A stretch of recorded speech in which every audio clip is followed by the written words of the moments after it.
This is the third passage from this set, from this June 2007 reading comp set, and we're going to go through this together, and I'm going to show you how you should be reading this, the kind of stuff you should be thinking about, the kind of questions you should be asking about to make sure you're still staying on track, to make sure you're still understanding what it is that you're reading and making the right connections.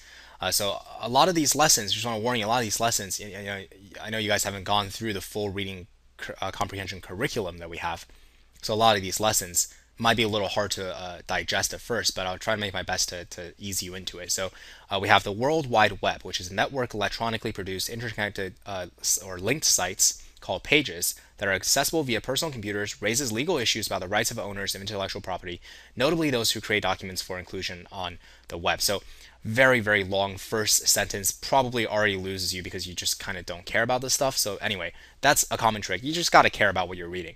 If you don't have an intellectual curiosity for just random stuff, I don't know, you start developing one, have one, because you're going to be reading a lot about a lot of random stuff on the LSAT passages.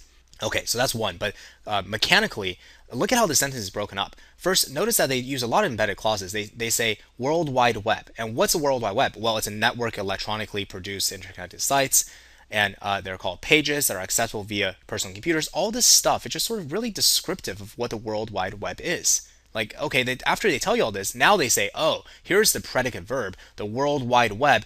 Now that you know what all this stuff is, the World Wide Web raises legal issues about the rights of owners of intellectual property. And in particular, not all owners of IP, but notably those who create, right? Notably those who are describing the owners. Which owners we're talking about? Specifically those owners who create documents for inclusion on the web page. Right? So for like this web page that you're looking at right now. Right? So okay, so that's very mechanically, that's how you want to deal with a convoluted sentence like that. It's by no mistake that first sentence they hit you with something that's this convoluted, right? What we always say to students is you skip this descriptive part first. The first time you read it, just read the subject and the verb predicate. That way you have at least some idea of what the structure of the whole sentence is about. And then you can go back in and fill in the details. All the stuff they want to tell you about World Wide Web. And then later, when they use referential phrases like that, notably those who create, always make sure you take the referential phrase and push it back to what it's referring to. That way you understand what they're saying. All right, so now what's this whole sentence telling us? Well, the internet raises legal issues. About what? Intellectual property legal issues for people who, I guess, like a company like ours, like me, who puts something on the web page. Right? So what we're doing there is now we're making this stuff, instead of being abstract, we're making it relevant, concrete, something that we can probably relate to. Okay, so some of these owners of IP claim that unless copyright law is strengthened, so the people whose IP, whose works, let's just imagine an author who wrote like a short story, toss it on the web, and he's very worried that his IP is being violated. And he's saying that we need copyright law to be strengthened. Otherwise, IP on the web will not be protected from copyright infringement. Otherwise, anyone can access it, and I don't get my royalties or I don't get paid or whatever, right? But then web users, people who actually consume the information, they claim that if their ability to access information is restricted, then the web cannot live up to its full potential as open, interactive medium communication. That's right. So you got these two sort of conflicting between the producers and the quote-unquote owners and the consumers. And they have conflicting interests, so which creates a kind of tension. And this tension takes place on the internet in the context of copyright law. So now we have the first paragraph just sort of tells us the context, background. Now we know what we're going to be talking about, this tension. Okay, and what's going to happen to it? So let's go on to the next second paragraph. The debate arises from the web's ability to link one document to another, right? So links, we all know what links are. Links between sites are analogous to the inclusion in a printed text of a reference to other works. Now the author is trying to tell us, let's think about pre-internet. What is there an analog for what links on our internet is in pre-internet world? Well, yeah, it's called the reference, like a footnote. You read and there's like a little footnote and you go down bottom, it says footnotes, oh, where I got this from. Like Wikipedia does references all the time. But with one difference, the cited document is instantly retrievable by a user who activates the link. So that's a difference. See, with a Wikipedia footnote, you look at it and you just click it and then you get there. But with a book, they say they got out of this other book, and then do you have the other book? Is it right next to you? Right? You have to go find it somehow. This immediate accessibility, which is what the web gives us, creates a problem. Why?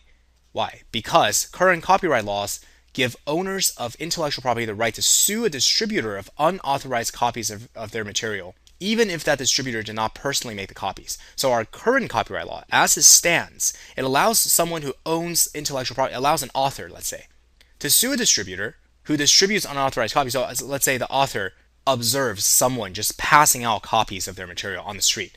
This distributor did not personally make those copies. The distributor got the copies from someone else.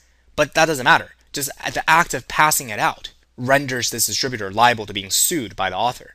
Okay, so if person A, the author, right, puts the document on the web page, right? So let's imagine this is sort of in the book world, right? Now let's imagine in the internet world. If person A, the author's document, puts a document on the web page, and person B, the creator of another document, creates a link, is that copyright infringement? Yeah, right. That's the question here. Is this link the same thing as distribution? If you physically take something and distribute it, I think it's pretty clear under current copyright laws that's violation. But now we are in a new world, right? We're in a new internet world where this link the question arises, is it distribution or is it something else? Right? So this is actually quite interesting because this is precisely what kind of our laws are very, very slow to change. So so when it comes to like technology, an area that's very quick to change versus like say morality, like criminal law, the world of criminal law doesn't change that much, or I should say the world of crimes don't change that quickly. But like with copyright law, IP stuff, these are laws that were written for a world in which internet technology didn't exist. So now what we're doing is we're taking these old laws and we're trying to see how they apply to a new situation. This, interpretation, legal arguments, right? This is sort of the interesting stuff of law. But anyway, so all this stuff sets up the context. Now we understand that the broad context is we're talking about the internet, copyright law, the tension that exists. Some people want copyright laws to be strengthened, more restrictive. Some people, consumers, want it to be not like that, less restrictive, right? So the internet can reach its full potential. And then of course the question, specific pinpoint question, you can talk about a lot of stuff, but here pinpoint, we're talking about links. If I put up a link that references some other work, am I liable to be sued for copyright violation? They give you some example to make this relevant for you, but that sets up this whole argument. And then the author says, to answer this question, it must first be determined who controls distribution. So the author starts answering. This is where the argument begins, right? That we set up this legal question. It's almost like this, like someone has gone to court, and the author here is on, we don't know which side yet, right? Is the author of this passage on the side of the author of the document, the person suing, or the person who's made the link, who put out the webpage, who needs to be defended, right? But we're going to find out soon. But the important thing here to realize is that this is where our argument actually begins. All the rest of this stuff is just setup, right? All the rest is just giving you contextual knowledge so you can understand what's going on in this argument. So he's going to answer the question. When you link to someone else's document, is that copyright infringement like distribution? He says to answer it, well, the pressing issue is who controls distribution of a document, right? Who controls it? Is it A that controls it, the person who originally wrote it, or is it B, right? So like A puts up a page, right, with his copyrighted material, right? This is the A is for author. This is going to be confusing. When I say author, I'll try to clarify between the author who wrote this document and the author of this passage, right? And B is the person who links, right? Who links to this material, who just has a link over here. So you click on this and you go over here. Does that act count as, the question is, distributor? Is he a distributor? That's the question. Okay, so when A places a document on the web page, it's comparable to recording an outgoing message on one's telephone answering machine for others here. Oh, okay. So see, the author decides to answer this question by using another analogy. Right? That's the technique that he uses to answer this question. He's now making an analogy between when author A puts a document up, it's like as if author A left a, or I guess not voicemail, on a voicemail machine. Do you guys even know what voicemail machines are? Back in the days before everyone had cell phones, you had these clunky things that you put a tape into. And what will happen is that if someone calls your house, right, because I know it's really hard to believe, but phones at some point were tethered and attached to walls and had wires coming out of them, to give it power and stuff. But so that means you couldn't take it with you all the time. So anyway, so if you weren't at your home and you missed a call, so this answering machine would then pick up, and then you would leave a message on it, and so the owner would get it. But anyway, okay. I'm kidding. I know you guys actually know what voicemails are, but anyway, so when B creates a link to A's document, the author is saying this is akin to B's giving out A's telephone number. Okay. So the link here is simply something like, I just gave you this person's telephone number. So for B, it's just passing out a telephone number, thereby allowing third parties to hear the outgoing message. Right. I give you C, right? I give you party C the telephone number, and C calls A. Here's the voicemail. Just like here, I give you the telephone number here. C clicks this, goes to this page, sees the content, hears the content, reads the content, hears the content. anyone who calls can listen to the message, and that's the purpose. That's its purpose, right? So that's what the author is going to argue, that the purpose of this guy writing this, of putting it up, is for anyone to call to hear it, is for anyone to go to the website to read it. So while B's link may facilitate access, now remember we're talking about control, right? To facilitate access to the document, the crucial point is that A, simply by placing the document on the web, is thereby offering it for distribution. So the author is making the argument that placement of it on the web is an offer of distribution. So it's not like B's distributing this without A's implicit consent. Therefore, even if B leads others to the document, it is A who actually controls access. There you go. That answered the question.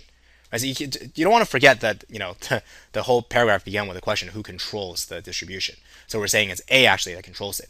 Hence, creating a link to the document is not the same thing as making or distributing a copy of the document. It's simply facilitating. Certainly not making. I don't think anyone argued that it was the same as making a copy. But the question was, is it similar to distribution? And author is saying it's not distribution. Okay, let's go on here. Moreover, techniques are already available by which A can restrict access to document. So to sort of further the point that A is really the one in control, there are ways in which A can restrict. For example, A may require a password given entries A's web, just as telephone owner can request an unlisted number or disclose it only to select parties. Right. So you can, like you go to the page, and the page first thing it does is ask you for a password. You can't get in, then you don't have access. So control, like our website actually. You're accessing this video because you've entered a password. Such a solution would compromise the openness of the web somewhat. Yes, not everyone can access it, but not as much as the threat of copyright infringement litigation. Right. But compared to if you just had to watch out for people suing you all the time, that would compromise it way more. So this solution is like the lesser of two evils. Changing copyright law to benefit owners of IP is thus ill-advised. So here comes the author's final conclusion. All this stuff really the author's trying to say you really don't want to strengthen copyright law. It's ill-advised because it would impede the development, because the web is too great. Too great as a public forum dedicated to free exchange of ideas. You don't want to dampen that by making copyright laws more strong. So see, a couple of really important things here. You have to focus on where the argument is, and it's over here. It's in this last paragraph. All this stuff is just set up. The first two paragraphs just set up for you to get to this last paragraph to understand that that's the argument that he's making. He's really making the argument on the side of the people who's doing the distribution, who's helping to create the internet as a place of openness for communication and information transmission, which is great. I mean, I think it's great, but that's totally irrelevant to this passage. But yeah, okay, and this passage is a legal passage. We say it's one of the sources from which the LSAT draws their reading comprehension topics. It's a legal passage is very, very good at showing you just how legal arguments work. You make analogous. You argue to precedent. You make arguments by analogy. This thing, the case at hand, is similar to this other thing. This other thing will be considered XYZ, so this thing ought to also be considered XYZ.